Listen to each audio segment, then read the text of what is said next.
Okay, guys, we have some major updates on the current conference realignment situation. I've got about 10 tweets I screenshotted. I've got a few stories, including this one.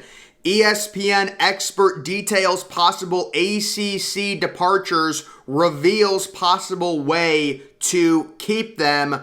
Very interesting story. Obviously, many people wondering, will the top ACC teams get poached and join the SEC if they do expand to that super conference? The story says ESPN college football insider Pete Thamel recently evaluated the position the ACC find itself in trying to hold the likes of Clemson, Florida State, Miami, North Carolina, and Virginia, along with Notre Dame in some sports, from jumping to a super conference. Quote, for the ACC to keep Clemson, North Carolina, Miami, Florida State, and Virginia happy, those would be the most logical targets for the SEC or the Big Ten, or maybe even the Big 12 if they fully expand to 20 teams. May mean that the league will have to engage in some type of conversation about unequal revenue sharing. So the ACC, under that horrible TV contract with ESPN, a lot of these upper echelon teams in the conference are a little bit angry. They're getting the same slice of the pie as a team like a Boston College or a Wake Forest. This was also a major issue in the Big Ten when Rutgers and Maryland started making the same as like Ohio State and Michigan. Because I think there was a period where Rutgers joined the Big Ten, but they didn't get the full benefits or the full media deal from the Big Ten until a certain year. And when they started getting it, they were, given the same amount of money as Ohio State, which makes no sense. So the ACC could get desperate, and if they're so worried about the SEC possibly picking off Clemson, FSU, Miami to form a super conference, they could say, you know what? Screw these bottom tier ACC teams. It's going to be not equal. We need to give more money to Clemson to keep them in the conference. We need to give more money to FSU to keep them in the conference. It goes on to say the teams with value to the expanding super conferences of the Big Ten and the SEC would have increased leverage thanks to the significant increase in yearly revenue they would make despite a hefty penalty for leaving. Without a larger slice of the ACC pie, the cost of staying might be too high in lost revenue and opportunity. So yeah, these schools in the ACC face a major fee if they want to leave, because they're locked in with a TV media deal through 2036. But apparently the deal is so bad, many of these teams, like a Clemson, like a Florida State, would be willing to pay the fee just to get to the SEC, because the SEC, you're going to make so much more money. It's going to offset the fee you're paying to leave the ACC. That's why the ACC is getting desperate. They're saying, listen, we need to give these teams at the top more money so they don't leave for better conferences and end up making more money that way. Possible ACC departures. As the ACC watched the Big 12 scramble to pick up pieces by adding group of 5 teams last season, they will understandably engage every possible option to avoid falling into a second tier, which is something they have to be extremely concerned about right now with the way college football is setting up, with the current Pac-12 teams that are meeting with the Big 12 conference, the 4 that we talked about, plus Oregon and Washington. If those teams end up, those 6 teams, that would create an 18-team super conference in the Big 12, and then Notre Dame going to the Big 10, possibly bringing in like a team like Stanford. That's an 18-team league. The SEC would then be forced to expand and possibly pick off teams from the ACC. So this is a major concern for the ACC.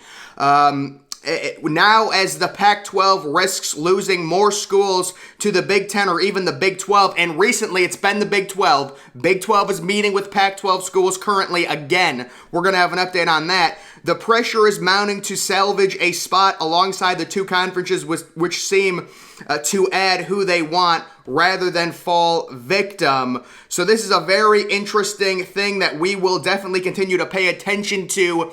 The ACC possibly engaging in unequal revenue sharing via, giving these major schools within their conference more money, like giving Clemson more money than Wake Forest, like giving Florida State more money than Boston College, as a way to keep these major teams. Of course, a lot of this is dependent on the Big Ten and the Big 12 expanding, which would, for all intents and purposes, cause the SEC to go through another expansion period where the ACC teams would be major risks to go to the SEC or even the Big Ten. There's a few teams in the ACC that I think the Big Ten would be very interested in, most notably North Carolina and Virginia. And here's a very interesting tweet we have right here. The latest on the Big 12's efforts to poach Pac-12 schools, what the Pac-12 may do in response, and why we should all pay attention to UNC moving forward. Unfortunately, this article is behind a paywall. But guys, this woman makes a very good point. UNC is a very interesting team to watch. Not just because I feel like they would be wanted both by the SEC and the Big Ten, but because of their rivalry with Duke. And if North Carolina goes somewhere, could that be a package deal with Duke, which would severely, you would think, push North Carolina to the Big Ten? Because would Duke really go to the SEC? Maybe. I mean, Vanderbilt's a great academic institution. They're horrible at football. Actually, Vanderbilt's horrible at football and not good at basketball. At least with Duke, they're a basketball powerhouse, and you want to keep that rivalry together. So could both North Carolina and Duke be headed to the SEC, or could they both be headed to the Big Ten? North Carolina is a team to watch. I completely agree, because they could be wanted by both the Big Ten and the SEC, and with that, you think they would bring Duke, due to the basketball rivalry, with them wherever conference they would go. This is just me speculating. It's not that I heard they were going to, but it's just like, that's a major rivalry that you don't want to break up. It is college basketball, but still, those programs make money. Those are two of the only college basketball programs that operate with a profit. Basically, every other college basketball program is in the negative, and it's paid through football revenue. So very interesting stuff there. The league is having serious, this is from yesterday, this is the Big 12, having serious talks with 6 Pac-12 schools, Arizona, Arizona State, Colorado, Oregon, Utah, and Washington, and it is determined to move quickly. Big 12 Commissioner Brett Yormark, just hired last week, has been described as super aggressive by one source and has the backing of the Big 12 presidents and chancellors to pursue the addition of Pac-12 members. Now, guys, we've got a few major tweets updating this entire Pac-12 situation. Oregon, Washington, Notre Dame, what's going on there?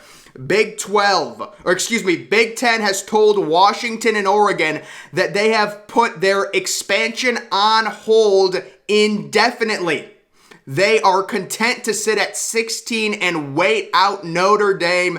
They are looking at $1.5 billion a year in their next contract and Big Ten Network, and will now wait and watch the landscape. So the update on the Big Ten, they're telling Washington and Oregon, in no uncertain terms, you will not be added to our conference until we have a clear and concise answer from Notre Dame. So once again, guys, it's all up to Notre Dame when it comes to Big Ten expansion right now.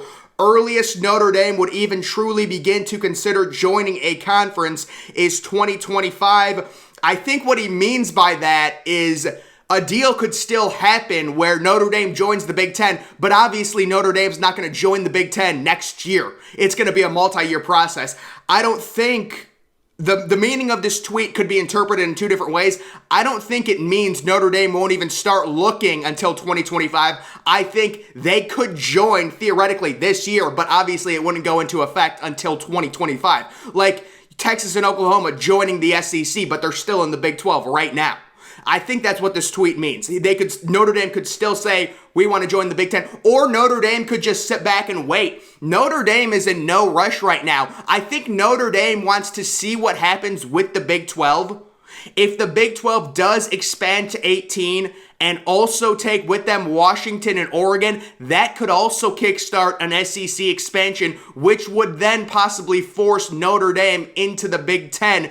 If I was a Notre Dame fan, I would want to be an independent.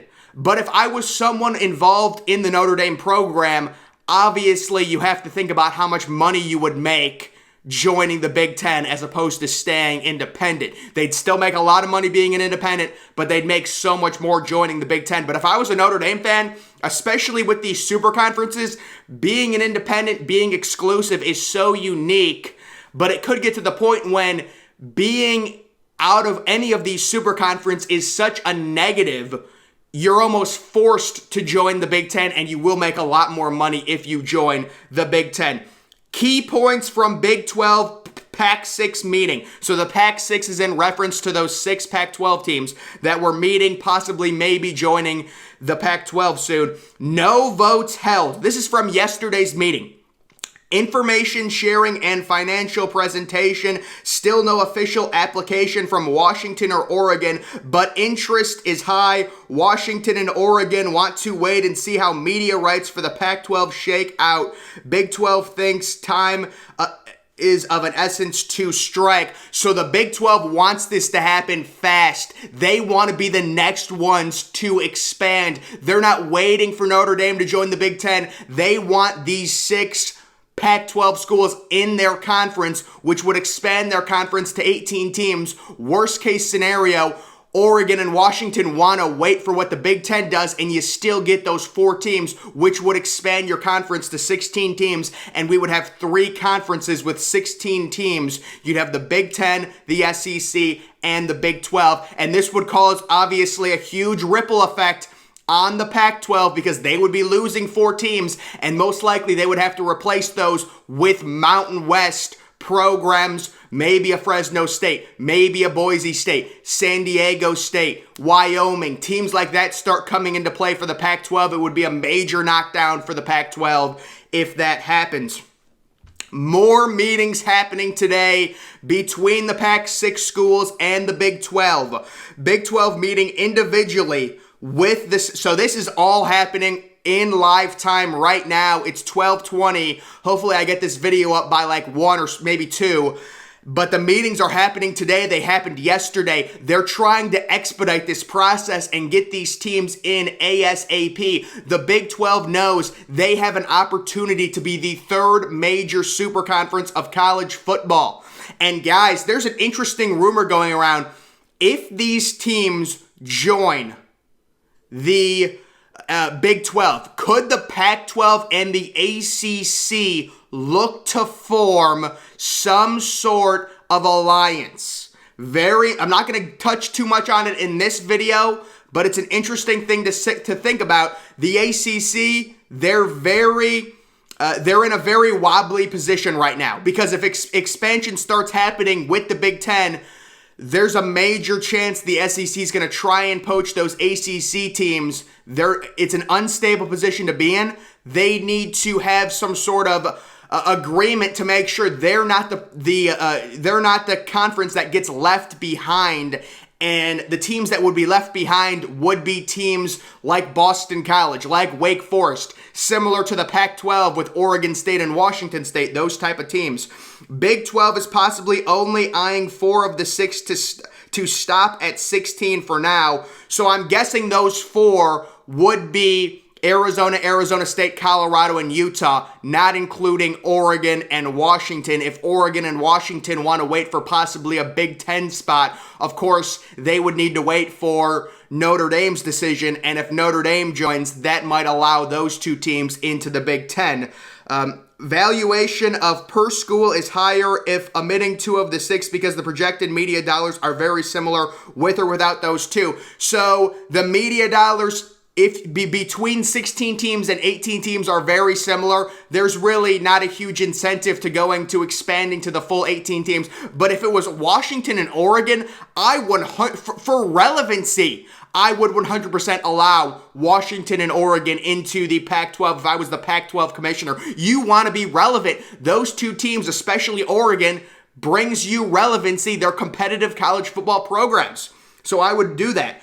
Oregon and Washington want to wait out the 30-day window on the exclusive period from Fox and ESPN to renegotiate Pac-12 contract before making a decision on Big 12 application. Big 12 might be inviting two schools that have applied to further weaken the Pac-12 and maybe force Washington and Oregon's hand. Wow. The Pac-12, guys, I said it yesterday, it's in a real bad spot right now. It's teetering on being completely dissolved at this point, or maybe like a slightly better version of the Mountain West. The Big 12 right now is going for the kill shot. With all these meetings, they want this to happen soon. They want to be the next ones to make a major expansion in college football. That is the latest intel, guys. I'll probably have another later update today. How do these meetings go? It's looking likely, I'm going to say this, the next expansion we will get will be Utah.